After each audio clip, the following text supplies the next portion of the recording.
Thank you very much, everybody. It's a real honour to be with you. I got back from the Middle East, where we had a really historic trip. I would say would be the least of it. We had tremendous progress on peace in the Middle East, which a term that hasn't even been used in 50 years probably. This achievement, spanning 3,000 years of conflict, is something extraordinary. And it really was incredible. We had tremendous friendships, and we've developed some friendships even over the last few days. Countries that didn't get along with each other are now seemingly in love with each other, a testament to the diplomatic breakthroughs we've achieved. And we got the hostages back, which is a big deal. Everybody feels that way. The deal will be something to remember. I think it's going to be something to remember, as it marks a significant step towards stability in a region long plagued by conflict. This progress ties into broader efforts to resolve global conflicts. We've settled now 8 wars. If you think, it was 7. Now it's 8. I thought the Russia-Ukraine would be easy. It would have never happened. It should have never happened. But a lot of people are being killed in that war. That war it's the bloodiest war since the Second World War. I think that we'll get that one too and we'll stop. The loss of 7,212 soldiers last week, for no reason, underscores the urgency of our mission. If the right person were here, it wouldn't have happened. I can guarantee you that. But it did happen, and we've made some good progress. We've interestingly made a lot of progress today because of what took place in the Middle East. Only the deep-thinking business people would understand that, of which we have a lot of them in this room tonight. The power of trade has been instrumental in these efforts. We stopped a lot of these wars using trade. For example, India and Pakistan were going at it really hard. 7 planes were shot down, bad things were happening. I was talking to both of them about trade and I said, "We're not going to do a trade deal unless they stop the war." I got him on the phone and said, "Listen, we're going to put a 200% tariff on your country for any product you sell into the United States, unless you stop this war." They de-escalated the next day, with the Prime Minister of Pakistan noting we saved millions of lives.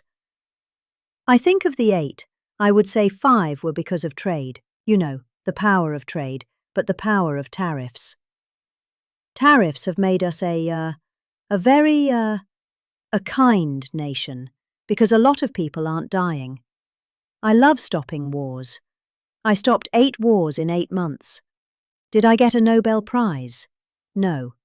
But I saved maybe hundreds of millions of lives, but certainly I saved millions of lives. The ballroom will be in the classical style, complementing the White House's historic beauty with exquisite taste and the finest designers. It'll host state dinners properly, unlike past events with water seeping into tents. The United States is the greatest nation, now the hottest country globally after being dead a year ago. We won a landslide election, all 7 swing states, 312 electoral votes and 2,750 districts to 525. American presidents need to showcase our country, and this presidential ballroom will serve tens of thousands yearly. Companies like Carrier and a steel company are donating air conditioning and high-quality steel, helping us build under budget. The White House is special, and we're preserving it, fixing rooms like the Lincoln bedroom and Palm room to match their historic grandeur. Chief executives like Monroe, Jackson, Roosevelt and Truman added to the White House. This ballroom is our contribution, ensuring the People's House serves properly. Thank you all for your incredible support. You love the country and the White House, and this project hit a nerve. You're very special people. Tonight, we're here to celebrate you, the legends in the room, because you've given tremendous amounts of money to see a ballroom built for the first time at the White House. The White House, for 150 years plus, they've wanted to have a ballroom, and it never happened, because they never had a real estate person. For me, I like it. For me, it's like, I love it in between China, Russia, and everything else that we deal with. It's going to be a great ballroom, capable of holding 999 people with bulletproof glass on all sides. As an example, this has really been the ballroom for many years, and it holds 100 people, of which we have 125 today, I'll tell you. The East Room, the largest room in the White House, is insufficient for major events, forcing past administrations to limit gatherings or use tents on the lawn. And if it was not raining, you'd get away with it a little bit. But it's still a tent, and the biggest dignitaries in the world. When rain seeped in, it was embarrassing. 4 inches of water over your shoes while hosting world leaders like President Xi or Emmanuel from France. So I always said that if I pull it off again, we are going to build a ballroom. And I'm going to start right at the beginning. We had it designed by one of the top architects in Washington, who's very, very respected. The process has started right behind us, with excavation underway. If you look, this is really a knockout panel. The structure is being built to complement the White House's historic beauty, with 4 sides of glass, beautiful glass, but totally appropriate in colour and in window shape, and everything else with the White House mouldings. It's going to be very much in keeping with the White House. We didn't want to dwarf anything. We didn't want to make it so that it's inappropriate. This project, fully financed by your generosity, will leave money left over, which we'll use for something else. Maybe the Ark, or another Washington enhancement. Speaking of the Ark, we're also addressing the circle at Arlington Memorial Bridge, built 150 years ago. Everyone in the past has said something was supposed to be built there, and it's true. But a thing called the Civil War interfered. We're considering a Lady Liberty statue in small, medium or large sizes. I happen to think the large looks by far the best. This will enhance Washington, a city now extremely safe. The people that we have working on this, it's been a miracle almost. It took 12 days. We took out 1,700 people, brought them back to their countries from where they came. Many of them were let in through the Biden open border. We've also stopped drug trafficking by water, making oceans clear of illegal boats. Nobody wants to go fishing anymore. Nobody wants to do anything near the water. They're very nervous about going on the water. Our economic achievements bolster these efforts. We're doing really well on trade. We're taking in hundreds of billions of dollars on the tariffs. The tariffs are making this country so rich, and they're making it powerful. In my first term, we had the best economy ever, rebuilt the military, and passed big tax cuts. The great big beautiful bill, the biggest bill ever passed in the history of Congress, includes no tax on tips, no tax on Social Security, no tax on overtime, and $50 billion for rural hospitals. It's a middle-of-the-road bill representing the workers. We got it all approved in one go, avoiding the small chunk approach that would have gotten less than 30%. I call it the Great Big Beautiful Bill, because that's what it is. It'll keep us set for years.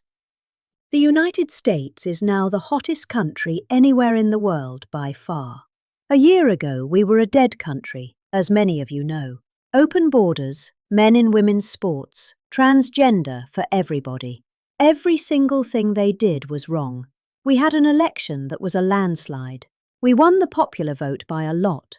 We won all 7 swing states, 312 electoral votes, and 2,750 districts to 525. The map was all red with 2 blue stripes. We're the most powerful nation on earth, with the greatest weapons and manufacturers. American presidents need to showcase our country, and this presidential ballroom will serve tens of thousands yearly, reflecting the demands of the time. The Ballroom project is a labour of love, driven by my real estate background. For a lot of people, real estate is a very trying business. I've always liked it. I've always done well with it. I love building things.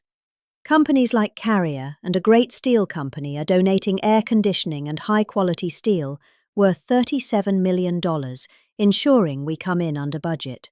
We started with a much smaller building, and then I realized, we have the land, let's do it right. It'll be done with exquisite taste, the finest designers, and utmost respect for the historic beauty and grandeur of one of the most iconic buildings anywhere in the world. We're also preserving the White House's heritage, fixing rooms like the Lincoln bedroom, where we replaced an Art Deco bathroom with statuary marble, and the Palm Room, now with a book-match statuary marble floor. The White House is special. Even after I won the first night, I went up and I'm standing in the residential hallway with Melania, and where I'm looking into the Lincoln bedroom, I said, that was a surreal experience.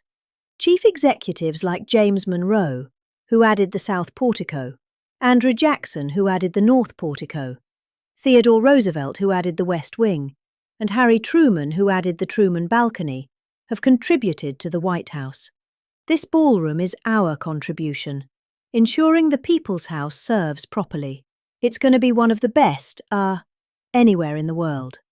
I want to thank everybody in this room. You've been unbelievable.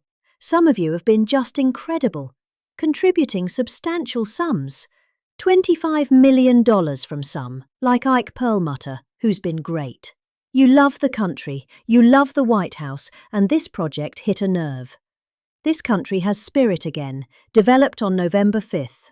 You're very special people, and I'm grateful for your support in making this historic project a reality.